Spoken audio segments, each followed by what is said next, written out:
नमस्कार, मैं दीपक शर्मा और मेरे इस यूट्यूब मंच पर आपका स्वागत है। दोस्तों, राष्ट्रवाद के नारे लगाकर, राष्ट्रवाद की बातें करके किसी को वोट मिल सकते हैं, कोई चुनाव भी जीत सकता है, लेकिन राष्ट्रवाद के कोरे नारों से आप देश की सीमा, देश के नक्शे नहीं बदल सकते। आप सरहद पर खड़े दुश्मन को सिर्फ नारों से खदेड़ नहीं सकते।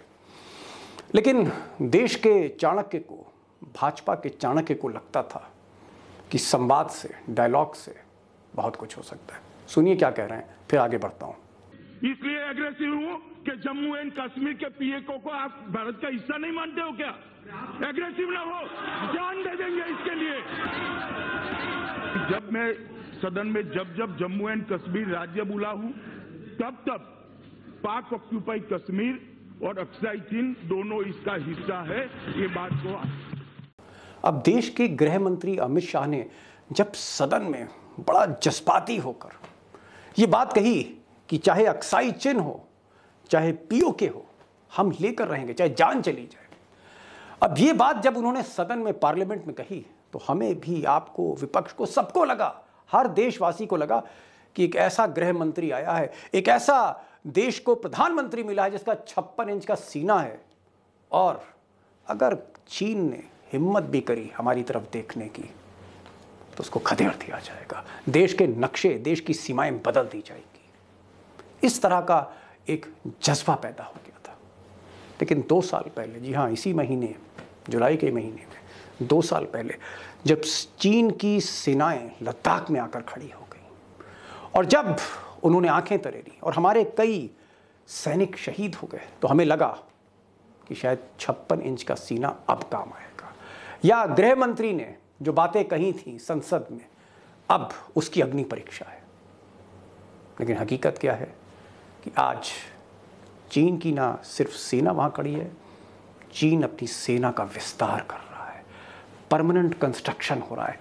चीन के लड़ाकू विमान वहां पर उड़ रहे हैं और 5G नेटवर्क आ रहा है। मेरी बात पर यकीन ना हो, इनकी बात सुनिए, देश की मुख्य विपक्षी पार्टी की बात सुन लीजिए। चीन ने अपनी इंफ्रास्ट्रक्चर को बढ़ाया है। उन्होंने अक्साई चीन पर अपनी सेना की संख्या बढ़ाई है, 5G नेटवर्क लगाया है, 5 नए हेलीपोर्ट लगाए हैं, पंगोंग सो पर एक नया पुल लगाया है और उनकी जो वायुसेना की जो एक्टिविटीज है बढ़ गई है।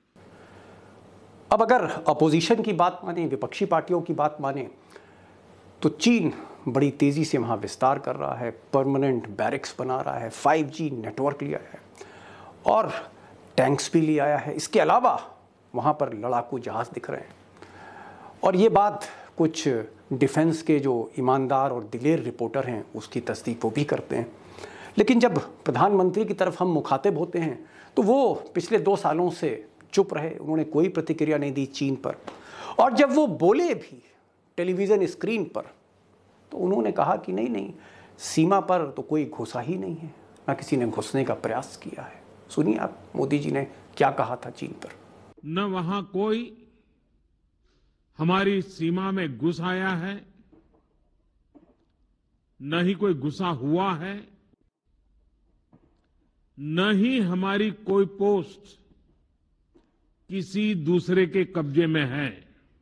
अब दोस्तों, प्रधानमंत्री मोदी जी को अगर आप सुनेंगे तो आपको ऐसा लगेगा कि चीन और भारत की सीमा पर कुछ हुआ ही नहीं, ना किसी ने घुसने की कोशिश करी, किसी दुश्मन ने, और ना ही कोई दुश्मन घुसा हुआ है। ये बात उन्होंने कही और देश ने कुछ समय के लिए उस पर यकीन किया।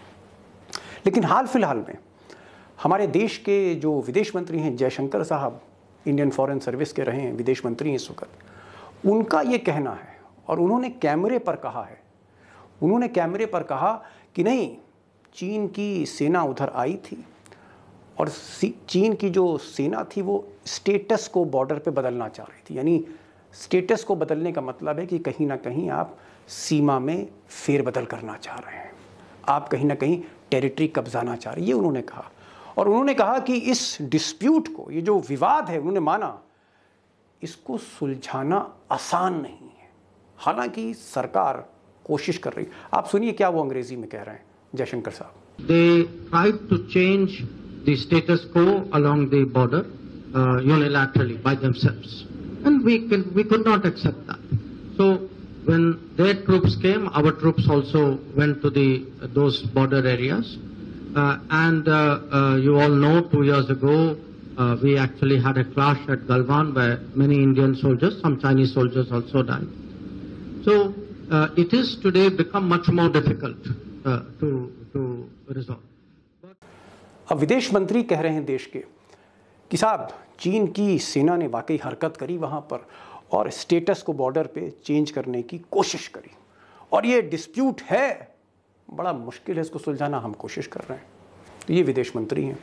और देश के जो गृह मंत्री हैं, गृह मंत्री संसद में ललकार रहे हैं और कह रहे हैं चाहे जान चली जाए, जान पे बनाए, हम अक्साई चिन्ह लेकर रहेंगे। यानी सरहद का विवाद छोड़िए, वो पूरी टेरिटरी वापस लेना चाहते हैं। और अगर आप प्रधानमंत्री जी को सुनेंगे तो वो कहते हैं कि ना कोई घुसा हुआ है, ना किसी ने घुसने की कोशिश की।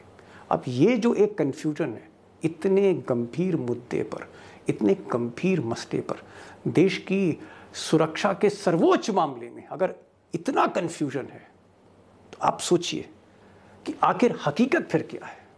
अब ये तो रही बात कि विदेश मंत्री क्या बोल रहे हैं, गृह मंत्री क्या बोल रहे हैं, प्रधानमंत्री क्या बोल रहे हैं, और तीनों की बातों में तालमेल नहीं दिखता। लेकिन हकीकत ये है कि कहीं ना कहीं तालमेल विदेश नीति में भी नहीं दिखता है। विदेश नीति में भी कहीं ना कहीं कन्फ्यूजन है, और बड़ा कन्फ्यूजन है जो गोदी मीडिया बताती नहीं है।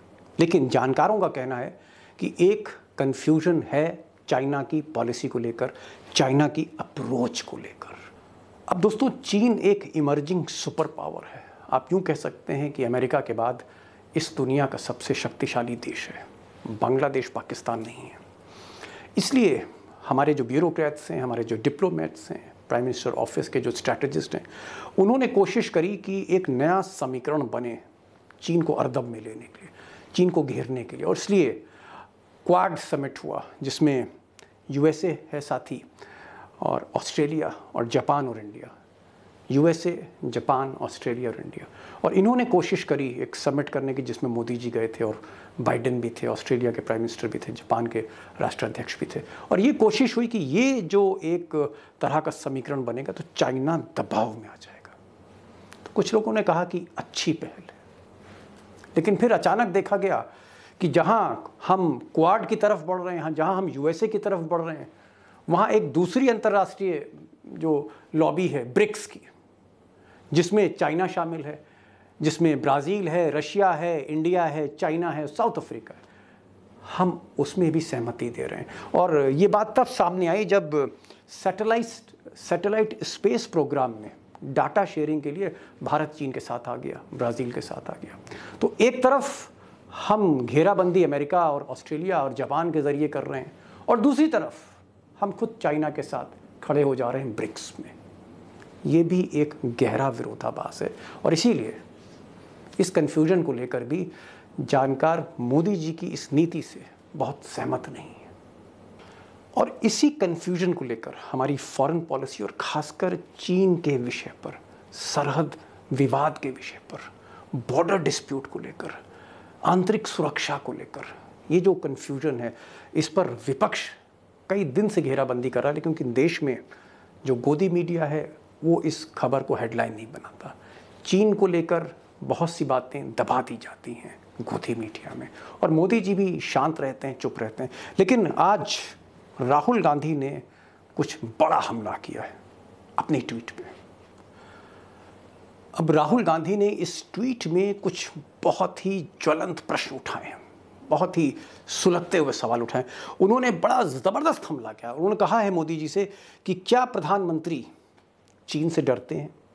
क्या जनता से सच छुपाते हैं? क्या सिर्फ अपनी छवि बचाते हैं? सेना का मनोबल गिराते हैं? देश की सुरक्षा के साथ खिलवाड़ करते हैं?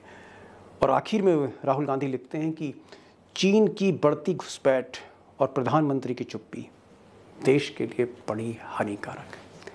अब दोस्तों, इसका जो फ्लिप साइड है इस पूरी राहुल गांधी की बात का, वो ये कि गोदी मीडिया यानी देश के जो बड़े चैनल हैं, बड़े अखबार हैं, इसको वो बड़ी खबर नहीं बनाते।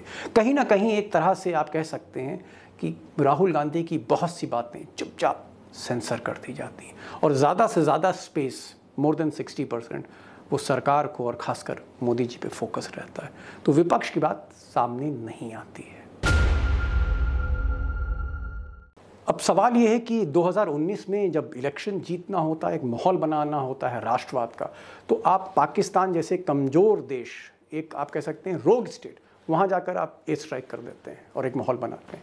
लेकिन चाइना जो एक सुपर पावर है, जिससे हमारी तकरीबन 2000 मील लंबी डिस्प्यूटेड बॉर्डर है जिसके साथ हमारा, उसकी सेना खड़ी हो जाए हमारे सरहद पर, अपना इंफ्रास्ट्रक्चर जो है खड़ा करने लगे परमानेंट, अपने फाइटर प्लेन्स अगल बगल वो जो है तैनात कर दे, या फिर 5G नेटवर्क लिया है।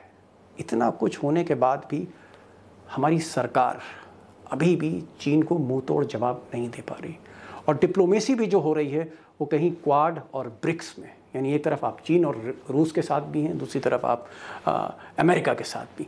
ये जो एक कन्फ्यूजन है उसका लाभ कहीं ना कहीं दुश्मन चीन ले रहा है और हम सिर्फ राष्ट्रवाद के नारे चुनाव के लिए इस्तेमाल कर रहे हैं। तो दोस्तों, ये था आज का वीडियो। आपके कमेंट्स का मैं बहुत बेसब्री से इंतज़ार करता हूँ और आपके सजेशंस पर भी मैं अमल करने की कोशिश करता हूँ। जो आपके आइडियाज़ हों कि और किस तरह के वीडियोस आप देखना पसंद करें, ये कहाँ पर फोकस करना चाहिए, ये वो मेन बर्निंग इश्यूज़ क्या हैं जहाँ पर मैं वीडियो आपके लिए बनाऊँ, कुछ रिसर्च करूँ, कुछ इन्वेस्टिगेट करूँ।